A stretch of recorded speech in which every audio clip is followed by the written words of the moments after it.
Bem-vindos, meu nome é José Luís Sánchez, eu sou coordenador da CULT, Central Universitária de Língua e Tradução.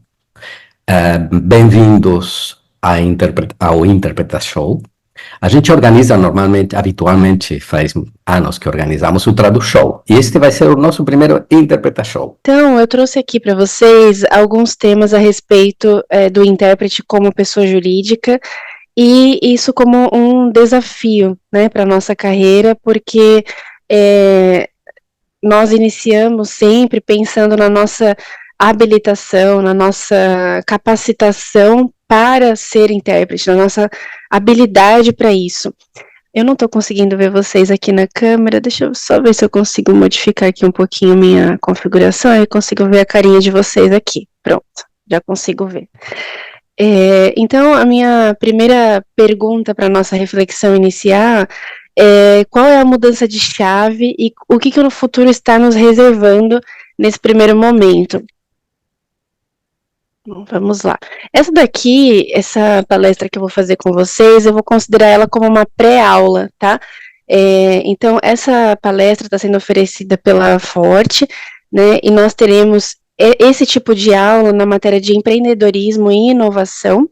Desculpa, pessoal, os meus dois gatinhos estão aqui querendo interagir com a palestra. Então, nós teremos essa aula aqui mais bem desenvolvida dentro da pós-graduação. A gente vai falar sobre empreendedorismo, inovação, como se formalizar. Será que eu me vejo como um empreendedor? Será que eu me encaixo nisso?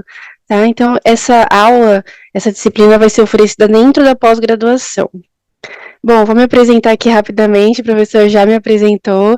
Eu sou a fundadora da marca Casa da Tradução, estou no mercado aí desde 2008, tenho 37 anos, sou do ABC, aqui em São Paulo, e essa marca a gente ganhou um prêmio na Alemanha em 2015 como melhor marca sul-americana. Participei de algumas interações de empreendedorismo feminino. É um assunto um tanto quanto batido, né, um tanto quanto clichê, mas na verdade precisa ser falado ainda. Empreender no mercado no Brasil como mulher ainda é um desafio, então acho importante a gente comentar a esse respeito, tá? E aí a parte acadêmica o professor já comentou, eu estou terminando o pós-doc na Unifesp, fiz mestrado e doutorado na PUC, lá no Lael, para quem conhece o Lael, e atuo como intérprete ativa no inglês, espanhol e francês. E escrevi uma série de livros chamada Meu Diário, mas depois a gente conversa mais sobre isso. Eu deixei aqui o link do meu LinkedIn, se vocês quiserem me adicionar depois. Bom, então a gente vai falar um pouquinho sobre as nossas reflexões iniciais. Coloquei aqui um título, Como Vai Minha Dor, porque eu acho que essa dor de ser intérprete e ser empreendedor, empreender, ter iniciativa empreendedora, é algo que nos incomoda, né, porque a gente busca a atualização profissional no idioma, nós buscamos um bom network, nós buscamos estar inseridos no mercado, e como se isso não bastasse, nós precisamos nos preocupar com toda a formalização como empresa, né, então assim, é um baita desafio. Se você não tem uma equipe montada, não tem uma empresa consolidada, e você é a empresa, a gente não para, né, então a gente vai falar um pouquinho sobre essa dor. Vou comentar um pouquinho com vocês aqui, quero trocar ideias sobre o futuro, como que a gente vê esse futuro, temos algum futuro como empreendedores, e como que a gente vai tratar disso. Bom, eu tenho uma imagem aqui que me chamou a atenção, que é esse mar de pessoas, né, na verdade, nós estamos num mercado cada vez mais cheio. Eu não sei se vocês repararam que no pós-pandemia brotaram, né, mais tradutores, mais intérpretes, que nós até então nem eles mesmos sabiam se eles realmente poderiam se reconhecer dessa maneira, né, e acredito que isso também tem um pouco a ver com a falta de formalidade em outras profissões, né, em outros empregos. Então a gente percebe que existe uma parte do mercado que são pessoas que estão vendo essa profissão como uma opção, né, como uma segunda opção, outras pessoas no mercado que já estão aí há anos participando, interagindo, se aprimorando, e temos as pessoas consagradas. Então, nesse mar de possibilidades, nesse mar de pessoas, como que eu posso identificar qual que é a minha missão como empreendedor, como intérprete, quem eu sou, né, nesse mercado? Eu trouxe aqui para vocês um painel que quando eu comecei, eu coloquei na parede, né? Então, ainda nos primórdios lá, eu imprimi todas as minhas ideias, coloquei numa parede e eu trouxe a foto para vocês desse brainstorming, né? Então, eu lembro que na época eu pensei, poxa, eu vou investir onde? Onde eu vou colocar as minhas fichas, né? Porque eu tenho as minhas fichas, eu tenho o que oferecer para o mercado, mas onde eu vou depositar isso? Vai ser em uma empresa? Vai ser numa instituição? Que tipo de negócio é o meu negócio? Qual é o meu público? Uma coisa que eu sempre escutei do meu pai, ele disse, Bárbara, todo mundo tem o seu público, não se preocupe. Às vezes a gente acha que o público do outro precisa ser o meu público, mas não, eu tenho o meu público. A Bárbara, ela tem um perfil automático, o mercado vai nos reconhecendo assim, a Ângela, o Sérgio, o Luiz, a Carol, então cada um de nós, apesar de estarmos no mesmo mercado, apesar do mercado girar em um ciclo, né, que as palestras, os treinamentos, os acontecimentos vão vindo conforme um calendário anual, mas mesmo assim nós representamos algum público. E aí a minha pergunta para vocês é, você sabe qual é o seu público? Porque quando a gente está empreendendo, a gente precisa entender esse ponto, tá? Outra coisa interessante para a gente comentar aqui hoje, na nossa aula, é o seguinte, hoje a gente tem muitas pessoas que estão criando conteúdo, né? Eu não sei o quão inseridos vocês estão nas mídias sociais, quais redes sociais vocês utilizam, e se vocês utilizam as redes sociais para virar um criador de conteúdo ou para ser reconhecido como um intérprete que gera conteúdo, né?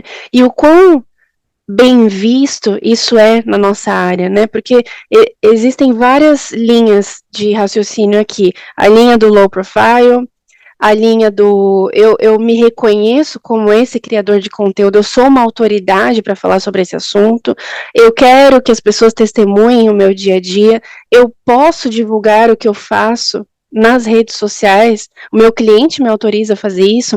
Então, nós, como tradutores, como intérpretes, nós ficamos nesse meio do caminho. É muito difícil, né? Porque quantos NDAs, quantos contratos a gente não assina quando vai fazer um evento, de que nós não podemos divulgar, de que nós não podemos citar nomes, mas quantos de nós não acabamos fazendo isso, né? Divulgando o que não poderíamos divulgar. E como que nós podemos ter um papel online, né? Um papel em rede, que seja um papel que mostre para os nossos colegas de trabalho, para o mercado, que nós estamos ativos, que nós estamos ali para trabalhar. Então, a minha pergunta para vocês, essa palestra vai ser uma série de perguntas para a gente refletir a respeito de onde nós podemos mudar e o que nós podemos manter. Eu quero ser uma tendência no mercado da interpretação, eu quero ser uma tendência para o mercado que busca um intérprete, ou eu vou seguir uma tendência, né? Então, esse é um dos pontos iniciais, já que nós estamos inseridos nesse mundo online, né? Essa palestra, por exemplo, nós estamos conectados de diversas partes geográficas. Então, isso daqui já é um testemunho de como é poderoso esse ambiente digital e como ele transformou a nossa forma de nos conectarmos. Eu trouxe para vocês aqui outro brainstorming que eu fiz quando eu iniciei a minha marca, né? Eu fiz um estudo de identidade visual e eu fui atrás de quem seria o meu público. Eu lembro que quando eu comecei, eu pensava assim, quem eu quero atingir? Eu quero atingir o jovem que usa jeans e tem uma nova visão de mundo e anda nas avenidas nos finais de semana? Esse é um público que eu quero ter? Eu quero atingir os engravatados de meia-idade que já estão corporativados, né? Essa palavra eu até inventei, incorporativados. Eu quero atingir essas pessoas que elas estão dentro das instituições, das multinacionais, elas estão incorporadas nos departamentos. Quero chegar a essas pessoas. Eu quero chegar ao Google People, a esse pessoal que joga no Google, preciso de uma tradução rápida, eficaz, barata. eu quero chegar nesse público ou eu não quero chegar nesse público, porque esse público tem ou não poder aquisitivo para adquirir os meus serviços. Ou eu quero também atingir estudantes, músicos, donos de casa, flanelinhas, seja como for, editoras. Então, vocês já fizeram esse estudo do perfil individual de vocês para saber qual é o público que eu quero atingir? Então, eu não estou conseguindo ver o chat, não sei se vocês estão interagindo, depois eu vou tirar aqui da tela e vou conseguir ver. Então, isso é um ponto importante. Ah, consegui ver o chat aqui. Legal. Eu estou acompanhando o chat, não se preocupe. Tá ótimo. Bom, deixa eu conseguir passar de slide aqui. Pronto. E aí, como eu comentei com vocês, dentro desse mundo digital que nós estamos, que a gente não consegue se arrancar dele, ou nós somos cancelados, né, porque a cultura do cancelamento hoje é uma realidade. Da mesma maneira que você se torna conhecido, você pode ser cancelado a qualquer momento. Né? E aí esses anos todos de experiência que você tem, preparação acadêmica, pode ser cancelado a qualquer momento. Nós vivemos essa cultura hoje, né? Nem falando sobre discurso de ódio, para não desviar do assunto, mas essa cultura de cancelamento é algo que a gente precisa ter atenção. Porque o conteúdo que eu for criar, o que eu for postar, está sendo avaliado. Nós estamos numa grande vitrine. Então, o que eu quero ser? Um criador ou um vendedor de serviços? Qual é o meu objetivo quando eu me coloco? Eu quero me colocar como um empreendedor, como um freelancer. Então, mais um ponto para reflexão. Ainda contando um pouquinho para vocês de como que eu fui me construindo como empreendedora, eu fiz o estudo da marca, né? E fiz o estudo da minha concorrência também. Onde está a minha concorrência? Quem são as empresas? São agências? São institutos, são instituições públicas, são hierarquias privadas, é uma economia mista. Então, isso aqui já tem um bom tempo, tá? Onde que eu posso me encaixar aqui?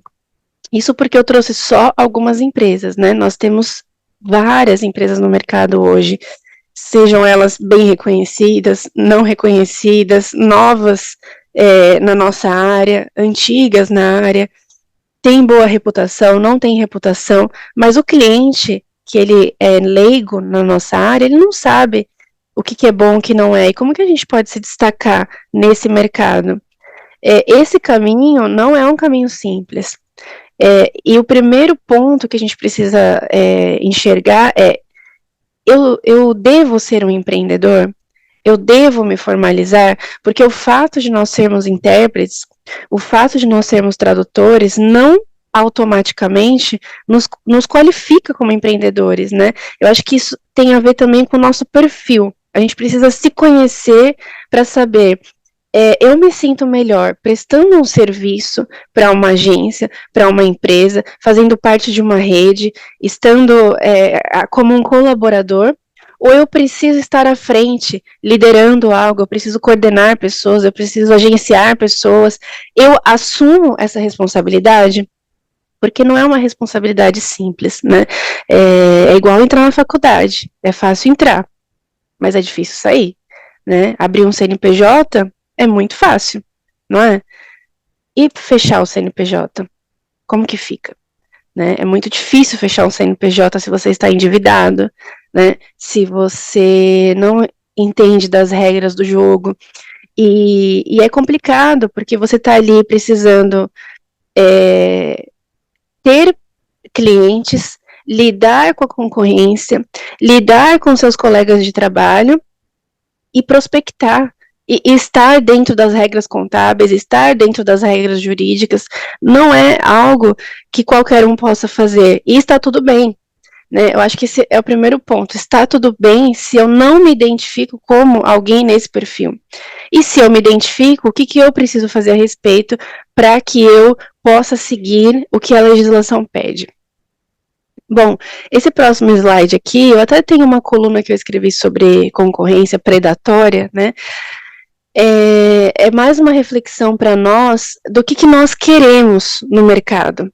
Nós queremos ter parcerias, nós queremos ter uma concorrência leal, saudável, ou nós percebemos no mercado uma concorrência predatória, né? Então, o que, que você quer ser? Você quer ser um concorrente predatório que passa como um trator, né, por cima da concorrência, seja como for, de que maneira for, sem medir as consequências?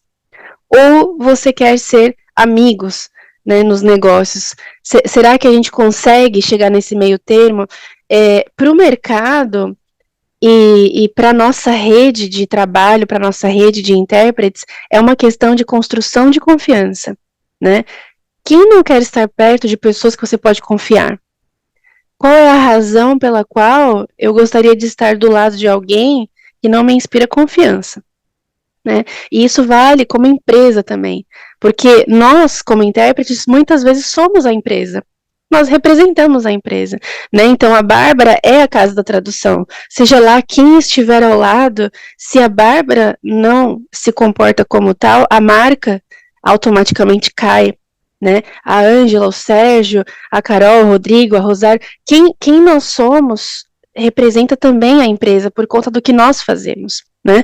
Então, eu coloquei aqui também essa questão de que os empreendedores necessitam entender a importância de equilibrar essa promoção de produtos com manter a nossa autenticidade. Ainda voltando a falar sobre serviços em rede, serviços no digital, esse engajamento saudável, ele precisa passar para quem está me vendo, para quem está me assistindo, que eu sou autêntico, que eu sou genuíno. Então, a minha empresa e a marca que eu represento precisa representar um pouco da minha identidade também, né?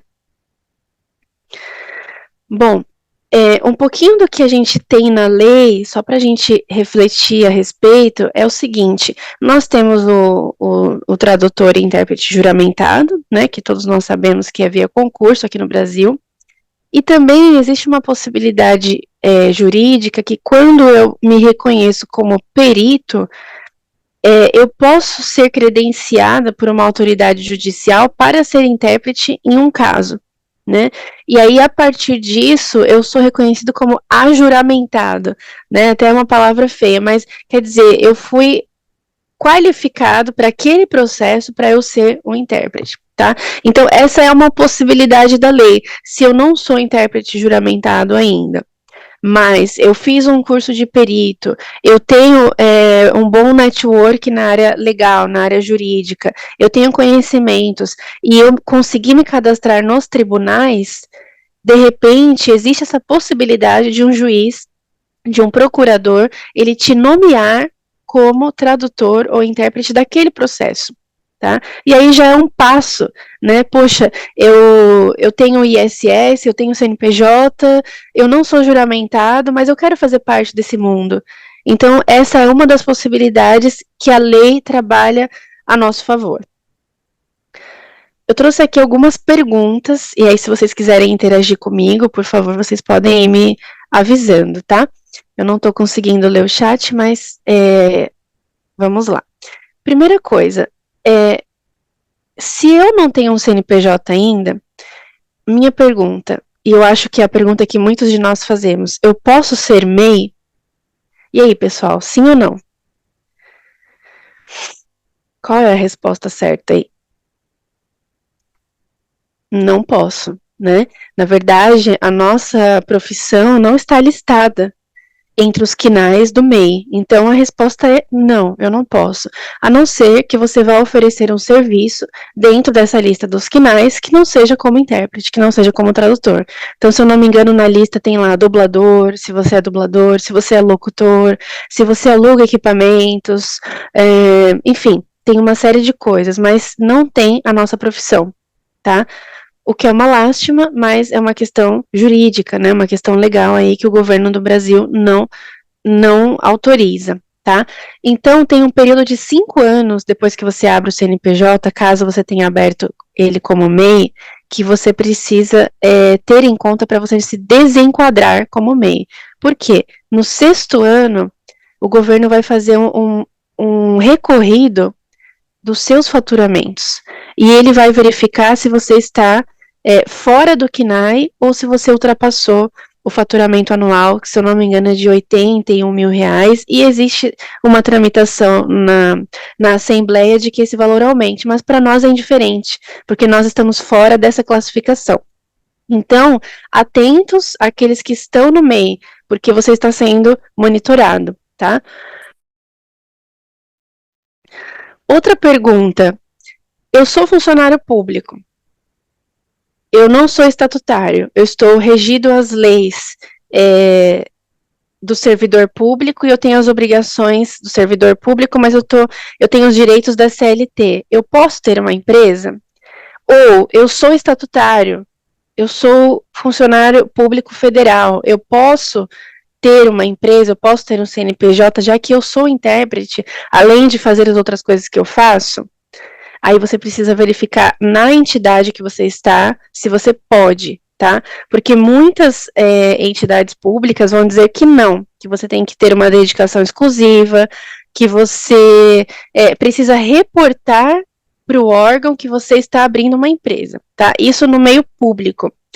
Outra pergunta que eu escuto bastante é: eu sou CLT, eu estou registrado numa instituição, numa empresa, num instituto privado, eu posso ter uma empresa? E aí a resposta que eu sempre escuto das pessoas é: mas Bárbara, eles não têm nada a ver com isso. O que eu faço fora do horário de trabalho é problema meu. Na verdade, não é só problema seu, é problema da empresa também. Então, muitas empresas, elas pedem que o funcionário relate se ele vai abrir um CNPJ. A empresa, em geral, ela não proíbe você de abrir. Mas se você abrir um CNPJ, que significa que você está fazendo algo similar ou igual ao que a empresa que te contratou oferece como serviço, você representa uma ameaça, você representa uma concorrência. Então você precisa verificar no lugar onde você tem um vínculo empregatício como que você vai abordar esse tema, né? Ai, desculpa, tô mudando de slide aqui porque eu tô tentando ver vocês na câmera e acabei mudando. Então, esse é um ponto super importante. Às vezes a gente acha que não precisa dar satisfação, mas em muitos casos nós precisamos. Por exemplo, meu esposo trabalha em um banco, né? E ele não pode ter um CNPJ que represente, por exemplo, uma financeira. Tá? No nosso caso aqui, que boa parte de nós somos professores, professores universitários, professores em escola público-privada, ensino médio, ensino fundamental, pós-graduação, precisamos verificar se está tudo bem para a instituição nós termos um CNPJ, porque nessa lista dos CNAES pode ser que esteja lá ensino de idiomas, né? E aí a empresa também oferece ensino de idiomas. Então, o intuito é que você não abra concorrência com aquele lugar ao qual você tem um vínculo, ou que você tem um contrato. Então, leia o que está escrito no contrato, verifique o que diz lá e peque pelo excesso. É melhor pecar pelo excesso do que pela omissão. E aí você pode dizer: olha, eu falei, eu avisei, eu disse que eu ia abrir o CNPJ, e vocês me disseram que tudo bem. Então, além de falar, documente, tá? Não pelo WhatsApp apenas, por e-mail. Olha, a gente conversou, teve aquela conversa hoje mais cedo, aquela conversa de corredor, mas eu tô aqui só passando para te deixar um friendly reminder, tá? Que a gente falou a respeito disso e que eu falei para você que eu ia abrir um CNPJ. Deixa documentado, porque assim você começa a abrir uma segurança jurídica, tá? Quanto a isso, pessoal, alguma dúvida? Depois a gente vai ter um momentinho de Q&A, tá? Eu espero conseguir responder as perguntas de vocês. Ainda dentro dessa questão de Bárbara, contrato... Bárbara, vamos fazer uma coisa. As perguntas são no final e assim você consegue. Perfeito. Tá bom? Tá ótimo, obrigada. Uma outra coisa que também a gente precisa ter atenção em relação a contratos é, hoje nós fazemos muita interpretação remota, né? Ou híbrida. E nesses contratos de NDA que nós assinamos, também tem uma parte que vai versar a respeito da gravação da nossa voz, né? E o uso da nossa voz. Então, não apenas em termos de direitos autorais, mas a gente precisa estar bem atento agora, principalmente com o aprimoramento da inteligência artificial, em como que essas gravações estão sendo utilizadas e para quais propósitos e com quais ganhos, tá? Então, quando você assinar um contrato ou você elaborar um contrato para um colaborador ou para alguém que está trabalhando com você, leve em conta esse ponto, essa cláusula, tá? Porque isso é um ponto de atenção para nós que estamos na área da interpretação. Bom, sou funcionário público, sou CLT, sou colaborador de alguma instituição, tenho um contrato como vendedor e vou abrir uma empresa ou já tenho uma empresa aberta, não reportei, reporte para a empresa, tá? Peque pelo excesso, porque no momento que você se destacar, a concorrência vai crescer. E no momento que a concorrência cresce, qual é o próximo passo? Os predadores, eles vêm com força. E aí eles vão trazer à luz os seus erros. Eles vão trazer à luz as coisas que você não fez corretamente. Então você precisa cobrir todos esses gaps, cobrir essas brechas, tá? Para que você não seja pego de surpresa. Outra pergunta que as pessoas me fazem Bárbara, eu tenho ISS, né, que é o Imposto sobre Serviço, eu abri na prefeitura, eu emito RPA e eu tenho um site, né, eu me coloco como empresa. Isso significa que eu sou uma empresa? Não, você não é uma empresa. Mesmo que você seja MEI, você também não é uma empresa consolidada. No mundo contábil, no mundo jurídico, você é uma empresa a partir do momento que você abre o Simples, né? Então, o KNAI, eu até coloquei aqui para vocês qual é o KNAI que a gente deve utilizar, que é o 7490, tá? Então, esses são os pontos iniciais da formalização do meu negócio. Bom, depois de ter estudado tudo isso, a pergunta que a gente também deve se fazer é: quando que eu devo me tornar uma empresa? Né? Eu já tenho experiência de mercado, eu já atuo há muitos anos e eu sinto a necessidade de abrir o meu próprio negócio, de ter a minha própria marca. O que eu aconselho é que você faça um levantamento de pré-requisitos, você faça um escaneamento das necessidades de ponta a ponta, que é o Needs Analysis, né? E entender se é a hora de eu tomar esse passo, chegou o momento, realmente esse é o momento para eu fazer isso. Por quê? Como eu falei, não é algo simples, né? É fácil abrir, mas na hora de fechar é complicado. Desenquadrar um CNPJ representa muita responsabilidade, vai impactar no seu imposto de renda, vai impactar nas multas que você pode receber, tem uma série de impactos que não necessariamente o fato de você não ter um CNPJ ou você não ser uma empresa não te desqualifica como intérprete. Você continua sendo um intérprete e um intérprete respeitado. É uma questão de você saber equilibrar e entender se essa também é uma aptidão que você tem, tá? No nosso mercado, eu acho que um dos caminhos são as parcerias, né? A gente vai falar um pouquinho mais a respeito disso. Pessoal, ainda dentro desse slide, eu estava pesquisando sobre a quantas anda o endividamento das empresas no Brasil. Se vocês olharem o ano de 2024, o aumento do endividamento é impressionante. Por quê? Porque muitas pessoas se formalizaram para poder estar inseridas no mercado devido à falta de emprego, né, formal, devido à falta de registro, devido à falta de oportunidade, ou de um salário que seja equiparável com o seu estilo de vida, e elas estão endividadas. Quantas pessoas e empresas não conseguem nem mesmo falir? Elas não conseguem nem falir, pessoal, olha que coisa absurda, elas não conseguem desativar a empresa, porque elas estão endividadas. Minha pergunta é, eu quero ser parte dessa estatística só para dizer que eu abri uma empresa? Ou eu quero fazer uma história inédita no mercado, tá?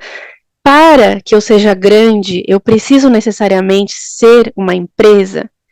Eu preciso ser um empreendedor? Então, eu preciso trazer esses dois pontos para vocês. É legal ser empreendedor, é legal ter a iniciativa, isso faz parte do seu perfil? Maravilhoso. Mas não se esqueça das responsabilidades, que não são poucas. Lá nos bastidores, quando ninguém está te vendo brilhar, né, quando o evento já terminou, quando você precisa cobrar um cliente, quando você precisa receber de alguém, quando você precisa pagar alguém, quando você precisa fazer uma declaração, você quer isso para você? Então, é uma reflexão muito importante. Esse tipo de coisa não é algo que você vai empurrando, né? Levando, eu vou ver até onde eu vou empurrando para ver até onde eu aguento. Não é assim, porque você está criando histórico com o governo. E nós sabemos que aqui no Brasil nós vivemos em um país extremamente burocrático, tá? Bom, Vamos supor que eu fiz a minha análise, fiz o meu needs analysis, fiz a minha análise de pré-requisitos. E aí uma coisa que eu fiz também quando eu comecei foi uma análise setorial. Além de analisar o meu público, além de analisar a minha concorrência, eu fiz uma análise que a gente chama de setorial. Depois eu posso compartilhar com vocês alguns materiais. E eu fiz uma metodologia mesclada com um plano de negócio, para que eu possa me organizar para me formalizar, tá? Porque quando eu entro no mercado, eu não queimo um cartucho, né? Eu entro de forma consolidada, eu entro de forma robusta, tá? Algumas perguntas mais que eu quero deixar para vocês para reflexão, porque o nosso tempo já está passando. Que tipo de legado eu quero deixar quando eu empreendo? As pessoas têm essa concepção de que não ser CLT, não ser funcionário de alguém, não precisar cumprir horário, significa que eu vou ter horários flexíveis. Bom, alguns de vocês que estão conectados aqui comigo sabem muito bem que não é bem assim. Às vezes até o inverso, né? Às vezes nós não temos horários flexíveis, nós não temos horários livres. E como essa é uma missão, tá tudo bem. Porque você ama o que você faz, porque você gosta do que você faz, porque você está dentro do seu propósito. Então não tem problema, tá? Por isso que é tão importante a gente alinhar expectativas e aceitar quem nós somos. Outra pergunta, de fato é possível conquistar liberdade financeira sendo empreendedor? Será que porque eu não vou ter o desconto do salário? Será que porque eu não vou precisar pagar o tal do INSS, o tal do imposto sobre o meu salário ali, eu vou ter mais liberdade financeira? Será que isso realmente é uma verdade? Ou é mito? Né? Então, muitas vezes é mito, porque os impostos, eles não param, né? As guias de contribuição são muitas, as responsabilidades são absurdas. Se você cria um vínculo empregatício com um colaborador, você precisa prestar a ele todo o apoio, né? Se você diz a ele, olha, Bárbara, você precisa cumprir o horário aqui de tal hora a tal hora, e você formaliza isso, você já está criando um vínculo, tá? Então, a gente precisa ter muita atenção no que nós fazemos.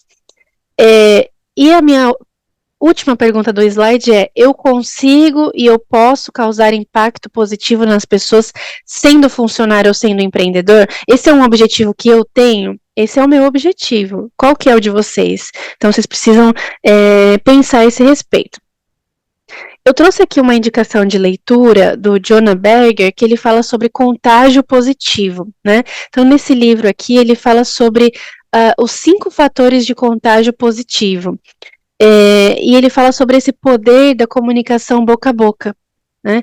Que a gente tanto ouve falar e na prática não é algo tangível, né? É um valor invisível, são benefícios secundários quando alguém fala, olha, contrata a Rosário, contrata o Rodrigo, chama a Ângela, chama o Sérgio porque ele é muito bom.